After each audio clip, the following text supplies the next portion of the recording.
Welcome back to my channel అమ్మమ్మ మనవరాలు. ఇవాల్టి వీడియో ఏంటంటే రీసెంట్గా మా మమ్మీ వాళ్ళ ఇంటికి అయితే వెళ్ళానమాట. అమ్మ వాళ్ళ ఇంట్లో సీతాఫలాల చెట్టు ఉంది. నియర్లీ 40 నుంచి 50 సీతాఫలాలు అయితే ఈ ఇయర్ అయితే వచ్చాయండి. ఆ సీతాఫలాలను చూసిన వెంటనే నాకైతే ఒక ఫన్నీ ఇన్సిడెంట్ అయితే గుర్తొచ్చింది. నేను చిన్నగా ఉన్నప్పుడు మా సిస్టర్స్తో కలిపి మా పొలంలోకి వెళ్ళేవాళ్ళం అనమాట సీతాఫలాలు కొయ్యడానికి.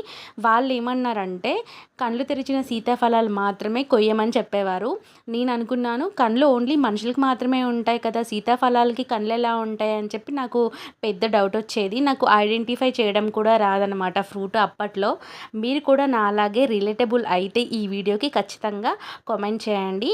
నేనైతే ఇప్పుడు ఐడెంటిఫై చేయగలనండి కళ్ళు తెరిచిన సీతాఫలాలు ఎలా ఉంటాయో. మమ్మీ వాళ్ళ ఇంట్లో ఈ సీతాఫలాలు చూడగానే ఆ ఫన్నీ ఇన్సిడెంట్ అయితే గుర్తొచ్చింది. వీడియో నచ్చితే తప్పకుండా లైక్ చేయండి, షేర్ చేయండి, సబ్స్క్రైబ్ కూడా చేయండి.